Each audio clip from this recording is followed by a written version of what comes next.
average life expectancy worldwide.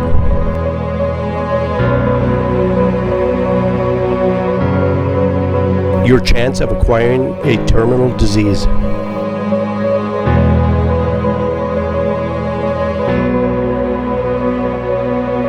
Your chances of becoming a roadway fatality.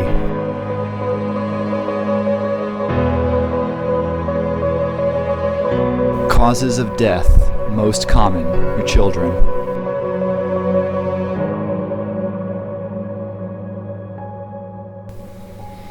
Problem of suffering, reasons God allows it.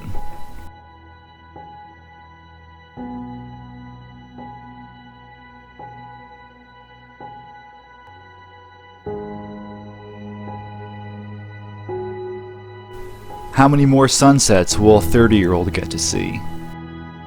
How many more full moons? Does it seem like there's a purpose? Why does God let this happen? Can you experience happiness without suffering? Why does it have to be painful?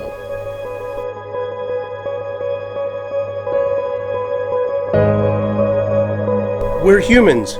We're aware of our own mortality. We know we're going to die. We have a prefrontal lobe. We have a neocortex. We've evolved to this.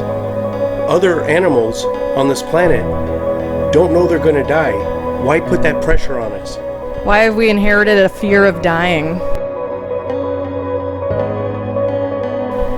Why aren't people more happy at funerals? Why is everyone sad? How about the efficacy of prayer?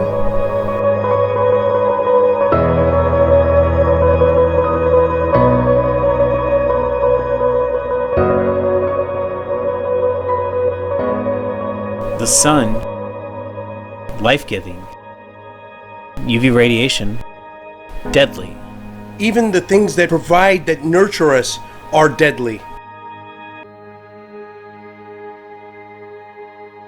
Why do our bodies and brains deteriorate as we age?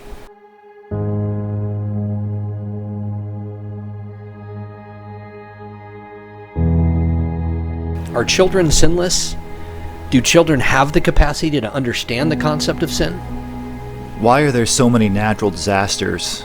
Think of tsunamis, earthquakes, wildfires. Think about how badly humans treat each other. We fight wars, we're greedy, we have animosity towards tribal groups. Why is that?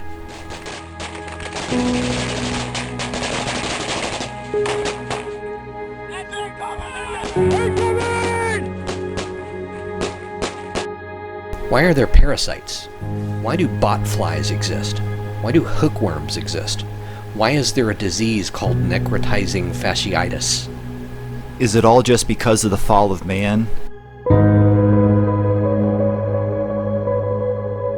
Could sin have had the effect on all these animals to cause so much pain and suffering in the world? Or is it just the natural order of things? Why are any newborn babies born with deformities? Do they deserve that? I'm not saying God needs to make a Nerf world where no one feels any suffering. Why make the suffering so extreme? Can faith healers heal amputees? Why can't God heal amputees? Why is the healing always something that you can't see right away? Why is your God not powerful enough to do that? Why do you always have to wait till later?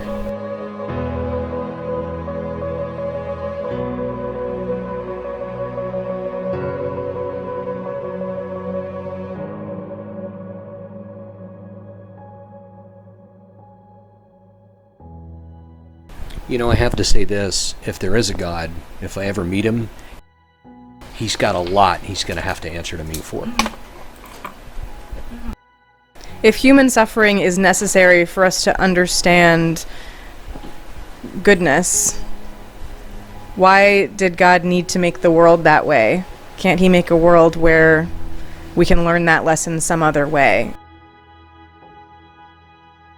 If we can intellectually create a better world where there's less suffering, Are we more moral than God?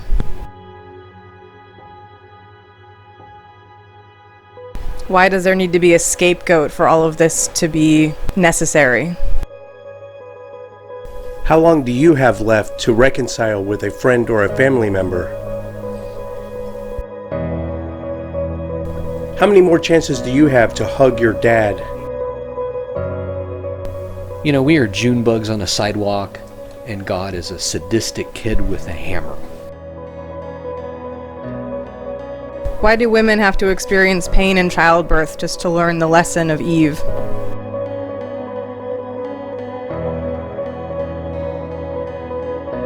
Theodicy is not an apologetic. It's an attempt to answer the question of why God permits evil and suffering. A theodicy is distinct from a defense. A defense attempts to demonstrate that the occurrence of evil and suffering does not contradict God's existence. A theodicy seeks to show that it is reasonable to believe in God despite evidence of evil and suffering in the world, and offers a framework which can account for why evil exists. Just because you can argue that evil has a purpose, does that mean that it's necessary? Why is seeking knowledge such a sin? Is the free will of the 19 terrorists on 9/11 more important than the 3,000 they killed? Is the 6 million Jews that were killed more important than the salvation and forgiveness for the Nazis? Did God intervene on one of the planes but let the other 3 hit their targets? Did God intervene in the f***ing Holocaust? Sexual relationships outside of marriage, abortion, cohabitating with someone of the opposite sex outside of marriage, obscene language, gambling, pornography, and obscene sexual behavior, and engaging in homosexual bisexuality. Given the many diseases associated with homosexuality, the biblical prohibition against homosexuality is quite arguably one of the many examples where the Bible exhibited knowledge that was ahead of its time. You can't have good without evil. C.S. Lewis said there is a problem for the atheist when he or she tries to explain the existence of evil. Evil exists only in relation to good. For evil to exist, there has to be an absolute standard of goodness and justice. Blaise Pascal said, "Suffering is a natural state for a Christian. Indeed, it is an inescapable part of the joy of our redemption." If free will requires suffering to exist, do we have free will in heaven? What can a non-believer say to those who are suffering? If there's no ultimate purpose, why do non-believers often ask why? Do believers secretly feel chosen, special, or protected by God when witnessing the suffering of others? The English evangelical preacher John Bradford famously said, "There but for the grace of God go I," while watching a group of convicts heading to the hangman's noose. Note, he was later burned at the stake in 1555. Leading causes of death: road accidents, tuberculosis, diarrhea from various causes, Alzheimer's disease, diabetes, lung cancer, COPD, lower respiratory diseases, stroke, and heart disease. Leading causes of death for children less than 1 year old: developmental and genetic conditions that were present at birth, conditions due to premature birth, and health problems of the mother during pregnancy. For children from 1 to 4 years old, accidents or unintentional injuries, developmental and genetic conditions that were present at birth, and homicide. Leading causes of death for children from 5 to 14 years old: accidents and unintentional injuries, cancer, and suicide. Every year, 10.6 million deaths occur in children younger than 5 years old from just pneumonia, diarrhea, malaria, neonatal pneumonia or sepsis, preterm delivery, asphyxia at birth. Malnutrition is an underlying cause of 53% of all deaths in children younger than age 5. As of 2017, 1 in 26 children die before their 5th birthday. The worm Loa Loa, which dwells in rainforests and swamps of West Africa, infects people through the bite of a deer fly or a mango fly. The worms wander under the skin of their victims at all times of day, feeding on fluids in human tissues. The worms live in the bloodstream when the sun is out, and people are most likely to get bitten by flies that can, in turn, spread the worms to other unwitting martyrs. They retreat into the lungs at night. They occasionally cross into the eyes, where they can be quite painful. Why is freedom of will and the seeking of knowledge deserving of suffering in the first place? Out of the 3,000 or so gods in this world, these are the best that they could come up with? The mosquito is the most deadly animal on Earth because it spreads malaria. Swelling of blood vessels on the brain, cerebral malaria, an accumulation of fluid in the lungs that causes breathing problems or pulmonary edema, organ failure of the kidneys, liver, spleen, anemia due to the destruction of red blood cells, low blood sugar. How can you fully enjoy heaven knowing that you have a friend or family that's suffering in hell? How could you? Noma carcum oris. The horrible afflictions cause ulcers to form in the mouth or the genitals. So eventually the ulcers wear down and the tissue that no longer exists leaves the patient disabled and with a 90% chance to eventually die from the infection. Cytoma, Madura foot. Yes, this is another gruesome infection. The fungus usually affects the feet, causing swelling, and is eventually disabling. Complex regional pain syndrome, as you likely guessed from its name, the illness causes extreme pain. Due to the breakdown of the nervous system, eventually the pain can get so bad that it leads to mental health issues such as depression and anxiety. Hello, God. It's me, Jim. I'm just wondering why you even created leprosy. It's an infection that causes inflammation of the skin and eyes and can eventually lead to the gruesome loss of body parts and eyesight. Or how about Vibrio vulnificus? Sounds like a Harry Potter spell. But you know what it is?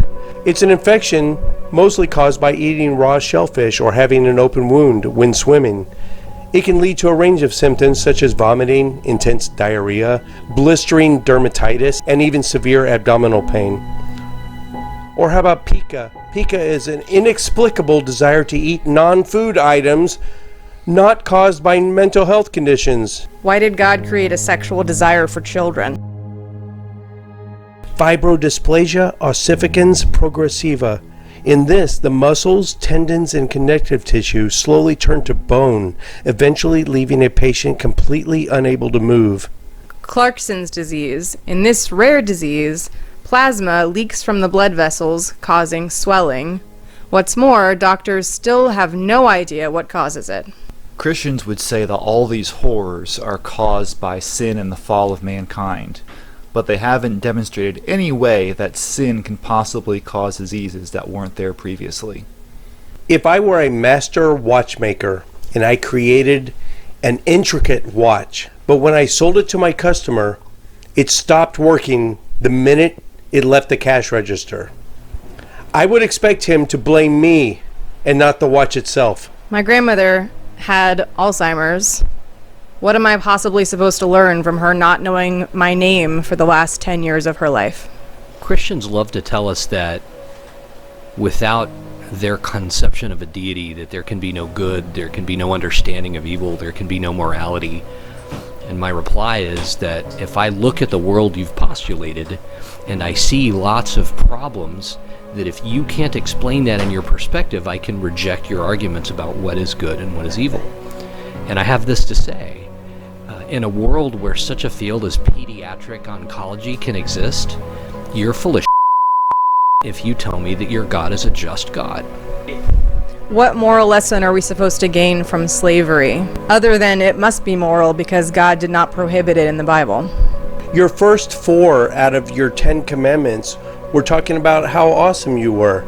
Maybe you could have used those 4 commandments to say, I don't know, don't own people, or don't have sex with someone if they don't want to. Why is it necessary for God to create a world where women are always inferior to men by default?